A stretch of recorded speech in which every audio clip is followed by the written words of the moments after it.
Hello friends, हमारा class 12th का 5th chapter तक सारा सिलेबस कंप्लीट हो गया था।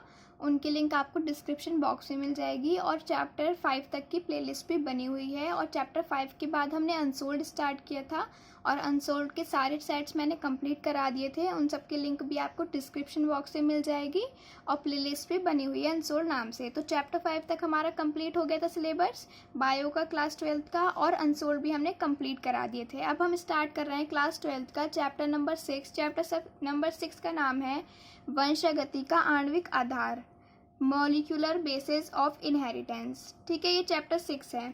तो आज का जो हमारा टॉपिक है उसमें सबसे पहले आपका क्वेश्चन जो आता है मोस्ट इंपॉर्टेंट कि इंट्रोडक्शन ऑफ डीएनए। कभी कभी आपसे डीएनए के बारे में पूछ लिया जाता है। एक होता है डीएनए का JD and Watson Crick model, वो आपका 11th क्लास में होता है, 12th क्लास में नहीं होता है। 12th क्लास में आपका डीएनए का रेप्लिकेशन वगैरह होता है। तो सबसे पहले हमें डीएनए होता क्या है तो वो पढ़ना है। तो आज की वीडियो में हम पढ़ेंगे इंट्रोडक्शन ऑफ डीएनए, डीएनए का इंट्रोडक्शन के बारे में। ठीक, तो इसका पूरा नाम डीऑक्सी राइबो न्यूक्लिक एसिड है। डीएनए की फुल फॉर्म क्या होती है? डी से डीऑक्सी राइबो न्यूक्लिक एसिड है। डीएनए सेल्स के केंद्रक में प्रेजेंट होता है। अगर ऑब्जेक्टिव में आता है कि डीएनए सेल्स में कहाँ प्रेजेंट होता है तो सेल्स के केंद्रक में प्रेजेंट होता है, तथा सूक्ष्म मात्रा में, मतलब केंद्रक में तो प्रेजेंट है लेकिन थोड़ी सी सूक्ष्म मात्रा में माइटोकॉन्ड्रिया एंड क्लोरोप्लास्ट में भी पाया जाता है। यह एक मैक्रोमोलिक्यूल है। माइक्रो नहीं, माइक्रो माने होता है छोटा और मैक्रो माने होता है बड़ा। तो यह एक मैक्रोमोलिक्यूल है जो एक पॉलीमर है। तो डीएनए क्या है? एक तरह का पॉलीमर है, अर्थात ये पॉलीन्यूक्लियोटाइड्स की दो श्रृंखला से मिलकर बना होता है। जो डीएनए है वो किससे बना होता है? दो पॉलीन्यूक्लियोटाइड श्रृंखला। जब मैंने आपको डीएनए का जेडी वॉटसन क्रिक मॉडल पढ़ा रखा है, जैव अणु चैप्टर है क्लास 11th का, उसके लिंक आपको डिस्क्रिप्शन बॉक्स में मिल जाएगी और प्लेलिस्ट भी बनी है। तो जब मैंने आपको डीएनए पढ़ाया था तो डीएनए डबल स्टैंडर्ड होता है। तो मैंने बताया था जो ये चेन्स होती है इन्हें पॉलीन्यूक्लियोटाइड्स बोलते हैं, पॉलीन्यूक्लियोटाइड्स। इसमें यही लिखा है, अर्थात ये पॉलीन्यूक्लियोटाइड्स की दो श्रृंखला से मिलकर बनता है। ये दोनों श्रृंखलाएं एक दूसरे के पूरक होती हैं। पूरक मतलब जैसे ये आपस में हो रही है ना, ऐसे स्पाइरल शेप में ऐसी होती हैं। प्रत्येक श्रृंखला अनेक न्यूक्लियोटाइड से मिलकर बनती है। जो श्रृंखला है पॉलीन्यूक्लियोटाइड वो किससे मिलकर बनती है? न्यूक्लियोटाइड से मिलकर बनती है। डीएनए एक क्रियात्मक व रचनात्मक इकाई है। तो डीएनए का इंट्रोडक्शन क्या हो गया कि डीएनए का पूरा नाम डीऑक्सीराइबोन्यूक्लिक एसिड है और ये केंद्रक में पाया जाता है और सूक्ष्म मात्रा में माइटोकॉन्ड्रिया क्लोरोप्लास्ट में पाया जाता है। जो डीएनए है वो एक पॉलीमर है। कैसा पॉलीमर है? मैक्रोपॉलीमर, बड़ा पॉलीमर है, ना कि माइक्रोमॉलीमर। अर्थात ये पॉलीन्यूक्लियोटाइड की दो श्रृंखला से मिलकर बना होता है। अगर आप ये वीडियो फर्स्ट टाइम देख रहे हो तो आपको डीएनए का इससे भी अच्छा इंट्रोडक्शन जो है वो क्लास 11th के जैव अणु चैप्टर में है, जिसमें जेडी और वॉटसन का क्रिक मॉडल है। उसकी लिंक आपको डिस्क्रिप्शन बॉक्स मिल जाएगी। पहले आप वो पढ़ लेना, उसके बाद ये पढ़ोगे तो और आपको अच्छे से समझ आएगा। न्यूक्लियोटाइड से मिलकर बनी होती है। अब हम पढ़ेंगे कि न्यूक्लियोटाइड्स क्या होते हैं। तो अब हेडिंग डलेगी न्यूक्लियोटाइड। न्यूक्लियोटाइड, एवरी न्यूक्लियोटाइड 3 अणुओं से मिलकर बनते हैं। जो हमारे न्यूक्लियोटाइड्स हैं वो कितने अणुओं से मिलकर बन रहे हैं? 3 अणुओं से मिलकर बनते हैं। तो हम फर्स्ट हेडिंग डालेंगे न्यूक्लियोटाइड्स। तो जो प्रत्येक न्यूक्लियोटाइड है वो कितने? 3 अणुओं से मिलकर बना होता है। तो अब इन्हें 3 अणु कौन कौन से हैं? फर्स्ट अणु होता है हमारा शुगर का, सेकंड नाइट्रोजिनस बेस मतलब एडिनिन, गुआनिन, साइटोसिन, थाइमिन, और फॉस्फोरिक एसिड। तो इन 3 अणुओं से मिलकर क्या बनते हैं? न्यूक्लियोटाइड्स बनते हैं। तो फर्स्ट पढ़ेंगे हम शुगर।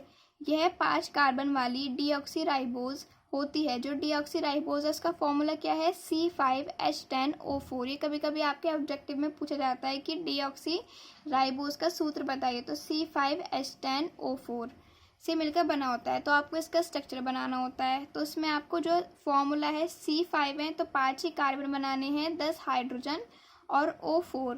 तो इसका बनाने का तरीका क्या है? पहले आप सेंटर में O बनाएंगे। मैं एक बार यहाँ पे दोबारा से रफली बना के दिखा देती हूँ कि पहले आप यहाँ पर O बनाएंगे, फिर एक कार्बन यहाँ पर, एक कार्बन यहाँ पर, एक कार्बन यहाँ पे और एक कार्बन यहाँ पे, फिर इसको ऐसे मिला देंगे। एक बार OH इधर लिखेंगे, H इधर लिखेंगे, ठीक, और एक बार H इधर, H इधर, HOH, HO, H2C और इधर H। तो आपको ये याद करना है कि एक साइड OH और H जुड़ेगा, एक साइड HOH2C H जुड़ेगा, HOH HH। ये मैंने एक बार आपको, ये दो नहीं बनानी, ये मैंने आपको सिर्फ बना के बताया है कि इसे बनाने की कैसे बनानी है, ठीक है। तो ये कट कर देती हूँ, मैंने सिर्फ समझाने के लिए किया है। शुगर का जो मॉलिक्यूल है उसका स्ट्रक्चर ऐसे बनेगा, ठीक। नेक्स्ट वीडियो हमारी नाइट्रोजिनस बेस। ये नाइट्रोजन युक्त कार्बनिक यौगिक हैं जो 2 टाइप्स के होते हैं। जो नाइट्रोजिनस बेस हैं वो भी कितने टाइप्स के हैं? 2 टाइप्स के, एक प्यूरिन और एक पिरिमिडीन। Purine and pyrimidine. तो प्यूरिन ग्रुप में, इसमें आपको रटने की कोई ज़रूरत नहीं है, बस ये याद रखो यहाँ जो A और G और C और T, ठीक। तो A का मतलब होता है एडिनिन, G का मतलब ग्वानिन, C का मतलब साइटोसिन और T का मतलब थाइमिन। तो जो प्यूरिन है उसमें Ag याद आएगा आपको, बस ये याद रखो, प्यूरिन में Ag और थाइमिन में Ct, पिरिमिडीन में Ct। तो प्यूरिन में Ag, A से ग्वानिन, G से A से एडिनोसिन और G से ग्वानिन, और पिरिमिडीन में C से साइटोसिन, T से थाइमिन। तो नाइट्रोजनस बेस में 2 टाइप्स के हो गए। उसके बाद आता है फॉस्फोरिक एसिड। यह H3PO4 एसिड होता है जो फॉस्फेट की तरह जाना जाता है। जो PO3 है वो तो आपको पता है कि क्या है, ये एक एसिड है, अम्ल है जो फॉस्फेट की तरह जाना जाता है। तो हमारे जो DNA होता है उसकी श्रृंखला में न्यूक्लियोटाइड्स पाए जाते हैं, और न्यूक्लियोटाइड्स कौन कौन से होते हैं? शुगर, नाइट्रोजिनस बेस और फॉस्फोरिक एसिड। जो शुगर है वो 5 कार्बन वाले डीऑक्सीराइबोज C5H10O4 होती है। तो ये शुगर का डायग्राम हो गया, स्ट्रक्चर। नाइट्रोजिनस बेस 2 टाइप के हैं, आपको इसमें कुछ नहीं रटना, बस ये याद रखो कि प्यूरिन में एडिनिन ग्वानिन आता है, पिरिमिडीन में साइटोसिन और थाइमिन आता है। अब हम नेक्स्ट हेडिंग पढ़ेंगे। तो फ्रेंड्स अब सेकंड हेडिंग डलेगी न्यूक्लियोसाइड। पहले हमने पढ़ा न्यूक्लियोटाइड, अब हम पढ़ेंगे न्यूक्लियोसाइड।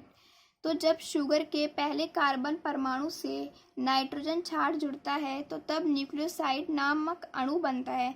मतलब जो शुगर का कार्बन होता है, कार्बन का वो कौन सा नंबर? फर्स्ट। जब कार्बन के फर्स्ट नंबर से क्या जुड़ता है? शुगर जुड़ता है, तो उसके बाद जो बनता है उसे हम बोलते हैं न्यूक्लियोसाइड। ओके, तो न्यूक्लियोसाइड की डेफिनेशन क्या है कि जब शुगर के पहले कार्बन से परमाणु से नाइट्रोजन क्षार जुड़ता है तो क्या बनता है? न्यूक्लियोसाइड नामक अणु बनता है। तो इसमें जो आपकी रिएक्शन है, इस न्यूक्लियोटाइड में सिर्फ साइड में आपकी रिएक्शन ही इंपॉर्टेंट है। 4 रिएक्शन न्यूक्लियोसाइड की हैं और 8 रिएक्शन है पूरी न्यूक्लियोसाइड में, ओके। और बहुत ज़्यादा ईजी है। पहले आपको एडिनिन, ग्वानिन, साइटोसिन, थाइमिन लिख लेना है। एडिनिन, ग्वानिन, ए से जो हम अभी मैंने पीछे बताया, ए से होता है एडिनिन, G से ग्वानिन, C से साइटोसिन और T से थाइमिन। इन सब के साथ हमें क्या जोड़ देना है? Deoxyribose, deoxyribose, deoxyribose, deoxyribose. तो इसके बाद जो हमारा बनेगा वो बनेगा डीऑक्सीराइबोज। तो deoxy adenosine, deoxy guanine, deoxycytidine, deoxythymidine. Adenine का हो गया एडिनोसिन, ग्वानिन ग्वानिन ही रहा, साइटोसिन का साइटिडिन और थाइमिन का थाइमिडिन। तो इस रिएक्शन में हमें कुछ नहीं करना। एडिनिन, ग्वानिन, साइटोसिन और थाइमिन के साथ क्या जोड़ देने हैं? डीऑक्सीराइबोज। उसके बाद हमारे ये बन जाएंगे। और अब आगे है कि जब शुगर के 5th कार्बन परमाणु से फॉस्फोरिक एटम जुड़ता है, ऊपर क्या जुड़ रहा था? नाइट्रोजन क्षार जुड़ रहा था, तो हमारे ये बन रहे थे। अब क्या जुड़ रहा है? 5वें कार्बन से, पहले कार्बन से जुड़ रहा था, आपकी बार 5th कार्बन से फॉस्फोरिक एसिड मतलब H3PO4 जुड़ता है तो न्यूक्लियोटाइड बन जाता है। डीएनए में निम्न 4 प्रकार के न्यूक्लियोटाइड मिलते हैं। तो इसमें भी adenine, guanine, cytosine, thymine plus ribose sugar जोड़ी, डीऑक्सीराइबोज, डीऑक्सीराइबोज, डीऑक्सीराइबोज। लेकिन इसमें क्या है, आपने थ्योरी में पढ़ा कि फॉस्फोरिक एटम क्या होता है? H3PO4। तो हमें तीनों रिएक्शन में H3PO4 जोड़ना है। अब देखो आपका क्या बनेगा। एडिनिन के लिए क्या बना? Deoxy adenosine monophosphate.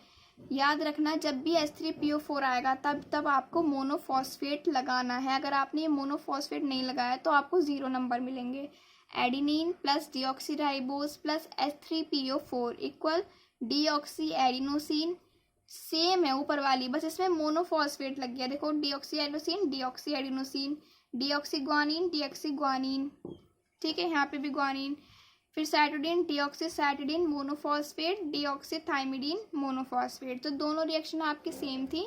बस ये याद रखना है जब पहले जब पहले कार्बन से जुड़ रहा है तो हमें H3PO4 नहीं लगाना है, और जब 5वें कार्बन से जुड़ेगा तो H3PO4 लगाना है। और आपको जो लाइन मैंने लिखवाई है ये भी ज़रूर लिख कर आनी है एग्जाम में, वरना पता कैसे चलेगा कि H3PO4 क्यों लिखा है और कौन से कार्बन से हमारा जुड़ रहा है।